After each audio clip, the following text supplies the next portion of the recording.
In what can only be described as the craziest sequel to Catch Me If You Can, Republican Representative George Santos' story continues to get even dumber and more crazy. Santos has desperately tried and failed to control the narrative. And most recently, he stumbled through his lies during an interview with the incompetent Piers Morgan. I'm Gabe Sanchez, and welcome to another episode of What Was That?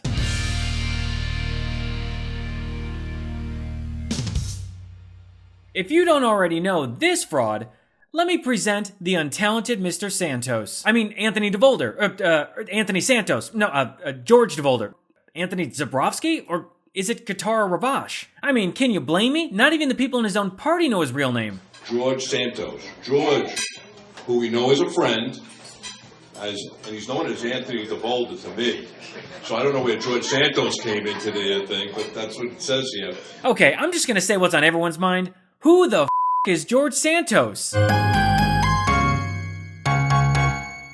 And now it looks like Santos has been media trained-ish to answer that very question. It's a great question. My name is George Anthony DeVolder Santos. Pretty long name. And I've gone by Anthony my entire life almost because my mother called me Anthony. It was her chosen name. Dispute of parents of what to name the child, so I ended up with two first names, two last names. Oh, look, a pathetic attempt at a joke to make you feel sorry for Santos. But George Santos I'm just a regular person, Piers. I'm flawed like every other human being. I've made mistakes. You know, just a normal person who casually lies about literally every aspect of his life. Santos went on Piers Morgan Uncensored in a desperate attempt to cover up his old lies with his new lies, but it didn't go so well for him. But before we jump into the rest of the interview, let's all agree that George Santos, or whatever he goes by, is just stupid. So right out of the gate, Santos continued to push the narrative that he was the victim by claiming the media are a bunch of liars. I have to sit down and endure people say things about me that are absolutely not true, or they're just making out of cloth because it fits a narrative,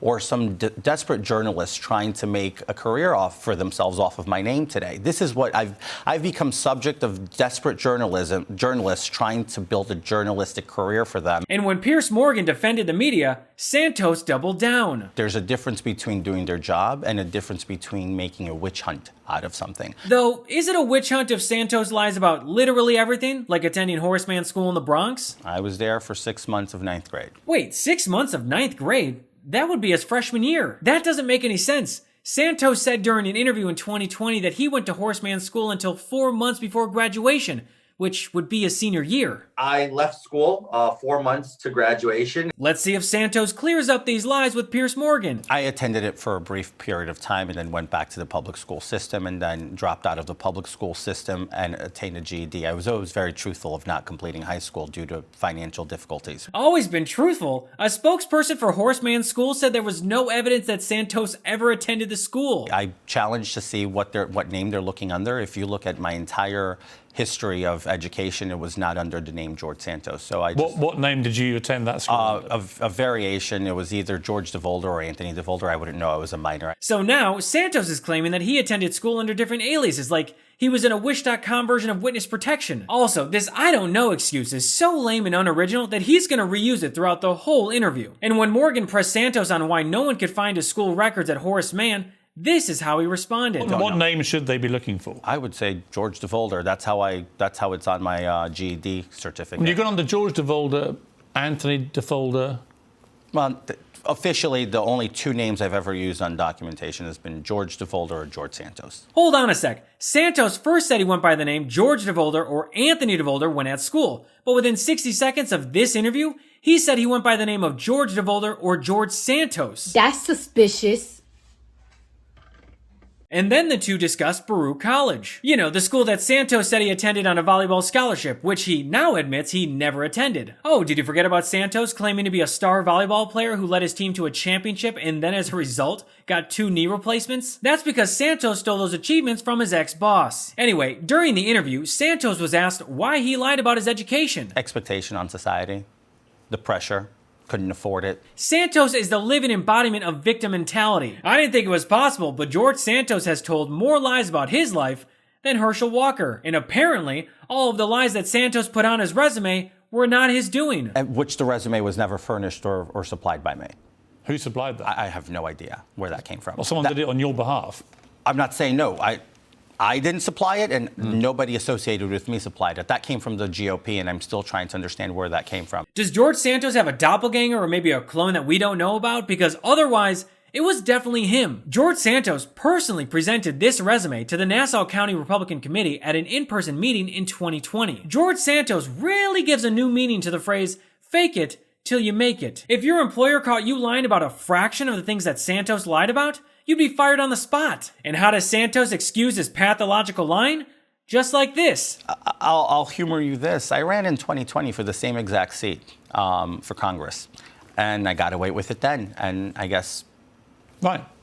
Well, that's honest. Piers Morgan doesn't even push back. He just accepts his answer and says, well, that's honest. I mean, considering he's dealing with Santos, is it honest? But hey, since no one caught Santos' pathological lying in 2020, it somehow excuses him doing it again in 2022, and even right now during this interview. Honestly, at this point, I wouldn't be surprised if George Santos was just 3 dogs stacked on top of each other in a trench coat. Speaking of dogs, remember how Santos previously said on multiple occasions that he founded the fake nonprofit Friends of Pets United? Well, now, Santos is barking a different tune. I wasn't alone in the operation.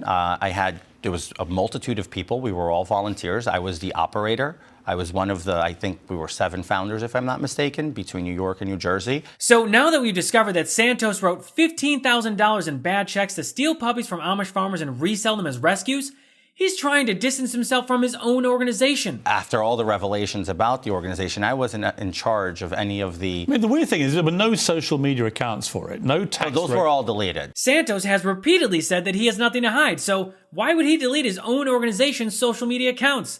Pretty shady if you ask me. But what happened to the tax records, to the social media accounts? I wasn't in charge of any of that. George Santos is stammering like Jim Jordan when he was asked how many times he spoke to Donald Trump on January 6th. I mean, I don't know that when those conversations happened. Santos continued to downplay his role at his own organization to something similar to a coffee boy running errands. I was the operator. I was the guy putting cats out of the streets into my car, taking them to get... I understand that, but so I wasn't in charge of that. I know, but when you say you're the operator of this foundation, and there's literally no record of any of it, it doesn't lend much credibility to your operational skills. Santos even claimed he did his job well. I wasn't part of the administrative part of the group. We were 7 people. Everybody had their own tasks. My task was, George, go pick up this dog, go pick up this cat. That was my task. Go deliver this adoption. And that was my involvement with the organization, and I quite frankly did it well. Wait, what was that? That was my involvement with the organization, and I quite frankly did it well. I've personally spoken with the New Jersey Animal Rescue, where in 2015, Santos allegedly lost 2 miniature pinschers that were under his care. Or lack thereof. According to the people directly involved, the whereabouts of the dogs are still unknown. And despite the fact that there are literal text messages, Santos continued to deny ever being in contact or involved with scamming a disabled veteran out of his dog's life-saving surgery. I'm not denying if there's a GoFundMe page and if they're going to present me with one, I'm not going to deny that. But I've never met him. I've never took on this case, and I never took the money from his dog. And just like he denied stealing money from a disabled veteran's dying dog, he also denies that he ever claimed to be Jewish. I never claimed to be Jewish. Are you sure about that one, buddy? Said to be Jewish, half Jewish, a proud American Jew, a Latino Jew, and a non-observant Jew. They're all direct quotes from you. So But you're not. You're Piers, a Catholic. Like me. I'm a Catholic. Piers, I've always made this as a party favor joke. Oh, it was a party favor joke. Oh, then by all means, keep telling it. It's always been a party favor. Everybody's always laughed. And sure now they that do. everybody's I'm sure canceling me. And there it is. Santos playing the lead role in the straight-to-DVD movie, Poor Me, I'm the Victim. Everybody used to laugh it up. I said it to a room with 1,000 people in November. People were hysterically laughing. It was funny to them. They loved it. You guessed it. That story is completely made up. Santos never made a joke about being Jew-ish in his speech to the Republican Jewish Coalition. Lee has served as an inspiration, as a friend, and as a leader for the Jewish folks in Congress and for all of us in this room by at one point being just 2 members. So now we're going to be 3. We've tripled it. We've almost tripled it there. The only person in that room that laughed was George Santos, and it was an awkward chuckle. Also, the Republican Jewish Coalition disavowed Santos on December 27th, 2022. But according to Santos, because people were supposedly hysterically laughing, that somehow makes his Jew-ish joke okay. Let me be clear so there is no ish in my statement. Santos is a f***ing pathetic excuse for a human. This guy claims to be Jewish, but then jokes about Hitler killing Jewish and black people in a Facebook comment in 2011. And the disgusting reason that Santos lied about being Jewish and his grandparents surviving the Holocaust is because New York's 3rd Congressional District has a large Jewish population. And after Santos lost his race in 2020 by 12 points, he knew he had to add more to his backstory that people could relate to and have compassion for. It's why Santos lied about his mother dying twice, one of those times being on 9/11 in the South Tower. It's why Santos lied to a Brazilian news outlet that he was the victim of an assassination attempt. It's why Santos lied about having 4 employees who were killed at the 2016 Pulse nightclub shooting. Santos is a pathological liar who steals other people's stories and experiences to make them his own. And now, this moronic kleptomaniac has been exposed as a massive fraud after overplaying his hand. Santos is facing multiple investigations on a state, federal, and international level. You'd think that if you're going to make a career out of lying, you'd at least be good at it. But as George Santos says, Well, I've been a terrible liar. well, thanks so much for watching another episode of What Was That? If you'd like to get access to exclusive bonus content on more news and current events, make sure to join the Patreon at whatwasthatshow.com. So until next episode, I'm Gabe Sanchez, and this has been What Was That?